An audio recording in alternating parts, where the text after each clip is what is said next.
Merry Christmas, in case this is the last one I put out before Christmas. Friday the 16th December, last day for students at school. We have to go back on Monday for a professional development day. And there's quite a large agenda for the day we've seen. It's no longer just here's a faculty planning day. No.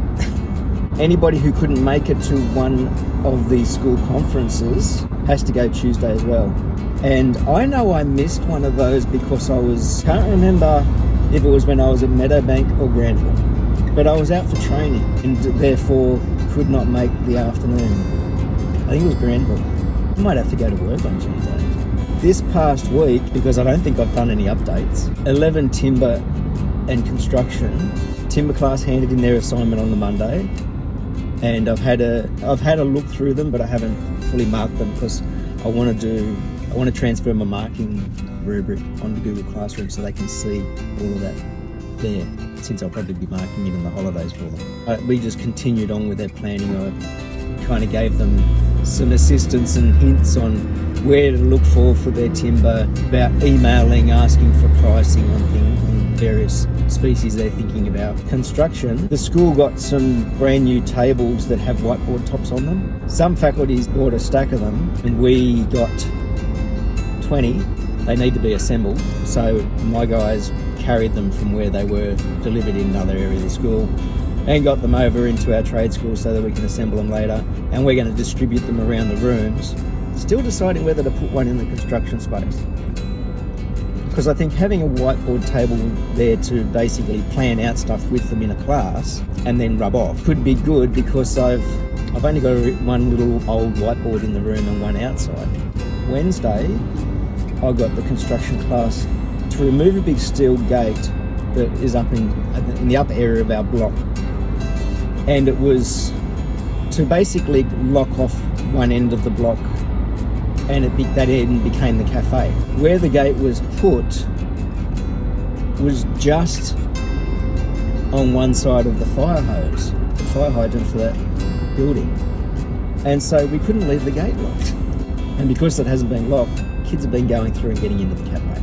Had the guys remove the gate, which meant undoing all of the dynabolts into the brickwork, etc., and pulling it out and then moving it further down close to the cafe, where there's no real need to get through there. It's just the rear entrance to the cafe door. The space is slightly wider by about maybe 2 feet, just because of the way the building's built. So we'll bolt it to the brickwork to build just a small filling wall for the other side. I thought we'd be able to reinstall it yesterday, but Year 11 had an end of year reward excursion where they went to Raging Waters, which is a water park here. So that never happened. It's just leaning up in place, and today, being the very last day, is when we have like Christmas lunch farewells. Not many kids show up anyway. And for the rest of the time at work, I have been on my butt working on the timetable. I think I got it finished yesterday, and yesterday was just spent importing the classes, and there's been some major changes to the curriculum layout for the school, and so there's all these additional classes. And while I'd added all the codes into the timetable, I forgot that I then have to add them all into the spreadsheets, because all the core classes are there. I only got the last of the core classes from the head teachers yesterday too. So many different little things, codes that the kids had to have, and there was different ways that they were being mixed. We changed roll calls again, they're by year group, but not necessarily alphabetical. I don't know whether the changes to the timetable have or haven't made it simpler. Not simpler, a little bit more flexible. A lot of classes had their curriculum periods reduced to make way for targeted literacy, numeracy, study, peer support, physical activities for juniors, pastoral care for Year 9 and 10, and a wellbeing course for Year 9 run by PE. There was a lot of additional periods added across the school, reducing Year 12 from 8 to 7 periods, freed up staff a little.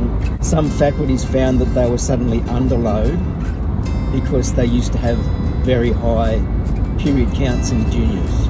Whereas you get faculties like myself or Kappa that are struggling to get our hours. There are still split classes because that just happens.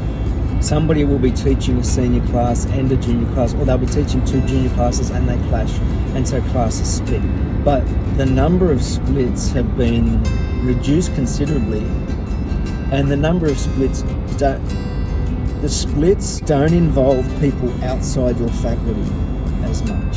In fact, I think in my faculty it doesn't. But speaking of my faculty, today is going to be the official last day of my 2IC. He goes to his new school on Monday for brand new planning. That's a very mixed emotions type of thing. I'm going to be losing a very, very good staff member, very knowledgeable, very willing to do all sorts of stuff for the school, focused on the students. He's going to make an excellent head teacher. It's very bittersweet, his farewell. One, because I'm losing a large knowledge base with him going. But also, I don't have a replacement. I've put out feelers on Facebook, in mailing groups for industrial arts teachers. Nobody has replied. The school finally advertised the position. There was codes put out. They changed the codes, like reduced the codes to try and get more chance of applicants. It was advertised as a apply for position, permanent position.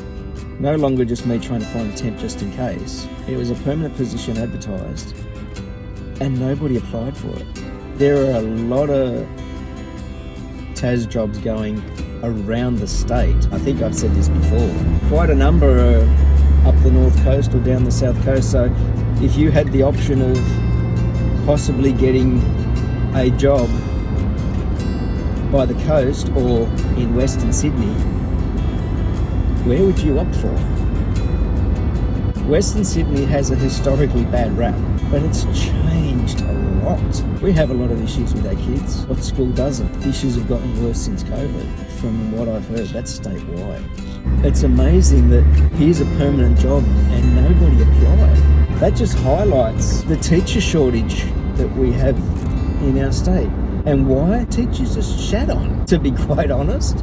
Funding gets ripped away from us. They praised the COVID support program that they put into place, additional funding, additional teachers to help support the kids because of what they lost out on during COVID, to try and fill in those gaps. Praised it. This was a wonderful thing that we've done, and it will continue, but we've pulled the funding away from it. We're actually continuing that program at our school. Our school is paying for the staff now out of our own school global budget funds, because we saw the benefit in it too, and we want to keep it going, and we got some good staff on, so we want to hang on to it. And on the flip side, the staffing got tightened up a lot for classes, which was one of the issues I had with trying to do the timetable. So there's not much movement at all in the timetable. If people are underload, it might be by 1 or 2, and there's not many of that. So it's not like somebody's massively underloaded. Staffing has been pulled in tighter, and classes are covered in faculty. We're losing a few staff.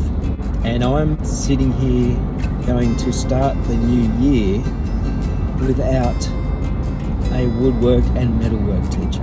It's not a teaching position that you can just throw anybody into.